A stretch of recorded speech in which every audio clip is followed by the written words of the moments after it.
नमस्कार. भोजन मराठीमध्ये आज आपण भरपूर सारण भरलेले आणि झटपट होणारे फ्लावरचे पराठे बनवणार आहोत. हे पराठे बनवताना काही गोष्टी जर लक्षात ठेवल्या तर पराठे एकदम मऊसूत होतात आणि अजिबात फाटत नाहीत.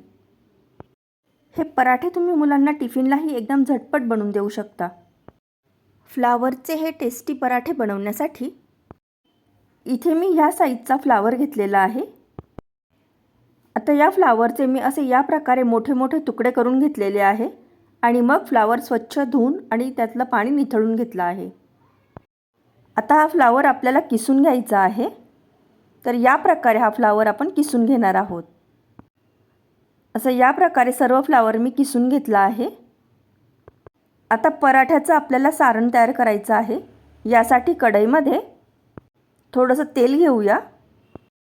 आता यामध्ये किसलेला फ्लावर घालायचा आहे. फ्लावर कढईमध्ये घातल्यानंतर व्यवस्थित परतून घ्यायचा आहे. गॅसची फ्लेम आपण मीडियम टू हाय ठेवणार आहे, म्हणजे यातला पाण्याचा अंश निघून जाईल. कमी गॅसवर जर तुम्ही फ्लावर परतला तर त्याला पाणी सुटत राहील. त्यामुळे गॅसची फ्लेम मीडियम टू हायच ठेवायची आहे. फ्लावर व्यवस्थित परतून झाल्यानंतर यामध्ये 1.5 चमचा लाल मिरची पावडर, पाव चमचा हळद, 1 छोटा चमचा गरम मसाला, 1 चमचा धने पावडर, अर्धा चमचा चाट मसाला आणि शेवटी चवीनुसार मीठ घालून घ्यायचं आहे. आता हे सर्व मसाले फ्लावरमध्ये व्यवस्थित मिक्स करून घ्यायचे आहे. गॅसची फ्लेम आपल्याला इथे पण मीडियम टू हायच ठेवायची आहे, कारण आपण यामध्ये मीठ घातलेलं आहे, त्यामुळे या मिश्रणाला पाणी सुटू शकतं. हे मिश्रण असं या प्रकारे चांगलं कोरडं करून घ्यायचं आहे. आता सगळ्यात शेवटी यामध्ये थोडीशी बारीक चिरलेली कोथिंबीर घालून मिक्स करून घ्यायचं आहे. आता आपलं हे पराठ्याचं सारण तयार झालेलं आहे. हे सारण आता आपण थंड करून घ्यायचं आहे. आता पराठ्यासाठी पीठ भिजवायचं आहे. त्यासाठी इथे मी 2 कप गव्हाचं पीठ घेतलेलं आहे. आता यामध्ये अर्धा चमचा मीठ घालून घेऊया आणि 1 मोठा चमचा तेल घालायचं आहे. आता या पिठामध्ये थोडं थोडं करून पाणी मिक्स करून पीठ भिजवून घ्यायचं आहे. हे पीठ आपल्याला खूप घट्ट भिजवायचं नाही आहे, थोडंसं मऊसरच भिजवायचं आहे, म्हणजे पराठा लाटताना फाटणार नाही. असं या प्रकारचं थोडंसं सैलसर हे पीठ आपलं आता भिजून झालेलं आहे. आता यामध्ये थोडंसं तेल टाकून हे पीठ आपण 3-4 मिनटं चांगलं मळून घ्यायचं आहे. पीठ आपण जेवढं चांगलं मळू तेवढी पिठाची इलास्टिसिटी वाढते आणि त्यामुळे पराठा लाटताना फाटत नाही. मळून झाल्यानंतर 15 ते 20 मिनटं हे पीठ आपण भिजू देणार आहोत. असं या प्रकारचं एवढं सैल हे पीठ मी भिजवलं आहे. आता 15 मिनटानंतर परत एकदा हे पीठ आपण व्यवस्थित मळून घ्यायचं आहे आणि त्यानंतर पराठा लाटायला सुरुवात करायची आहे. असं या प्रकारे गोळा तयार करून घ्यायचा आहे. त्यानंतर हाताने अशी पारी तयार करून घ्यायची आहे. तुम्हाला अशी पारी करता येत नसेल तर लाटूनसुद्धा हा पराठा तुम्ही करू शकता. आता यामध्ये सारण भरून घ्यायचं आहे. हवं तेवढं सारण तुम्ही यामध्ये भरू शकता.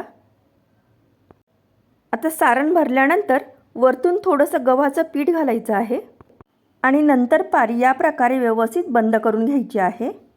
गव्हाचं पीठ घातल्यामुळे सारणामध्ये जर थोडंफार काही मॉइश्चर असेल तर ते निघून जातं आणि मग पराठा लाटताना फाटत नाही.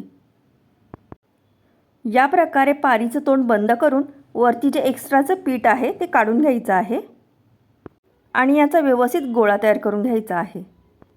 पराठा लाटताना डायरेक्ट लाटण्याने पराठा लाटायला घ्यायचा नाही. या प्रकारे हाताने थोडासा दाबून मोठा करून घ्यायचा आहे. या प्रकारे दाबून घेतल्यामुळे आतलं सारण व्यवस्थित कडेपर्यंत पसरलं जातं, त्यामुळे पराठा सर्व बाजूने एकसारखा होतो. आता एकदम हलक्या हाताने हा पराठा आपल्याला लाटून घ्यायचा आहे. खूप जास्त जोर देऊन पराठा लाटायचा नाही. या प्रकारे जर तुम्ही सारण बनवलं आणि जर पीठ भिजवलं तर पराठा लाटताना अजिबात फाटणार नाही. पराठा लाटताना सर्व बाजूने एकसारखं लाटून घ्यायचा. आता व्यवस्थित आपला हा पराठा आता लाटून झालेला आहे. पराठा आता आपण भाजून घेणार आहोत. पराठा भाजण्यासाठी तव्यावर थोडंसं तेल किंवा तूप घालून घ्यायचं आहे. त्यानंतर यावर पराठा घालायचा आहे. पराठा भाजताना गॅसची फ्लेम मिडियम ठेवायची आहे आणि दोन्ही बाजूने पराठा चांगला खरपूस भाजून घ्यायचा आहे. कमी गॅसवर जर पराठा भाजला तर तो कडक होऊ शकतो, त्यामुळे गॅसची फ्लेम मिडियमच ठेवायची आहे. पराठा भाजताना या प्रकारे थोडासा दाबून भाजायचा, म्हणजे आतपर्यंत व्यवस्थित भाजला जातो. दोन्ही साईडने तेल किंवा तूप लावून असा या प्रकारे चांगला खरपूस भाजून घ्यायचा आहे. मस्त आपला हा पराठा आता तयार झालेला आहे. सर्व पराठे मी याच प्रकारे तयार करून घेतले आहे. तुम्ही बघू शकता किती छान एकदम मऊसूत असा हा पराठा तयार झालेला आहे आणि अजिबात फाटलेला नाही. आतलं सारणसुद्धा एकदम व्यवस्थित कडेपर्यंत पसरलेलं आहे.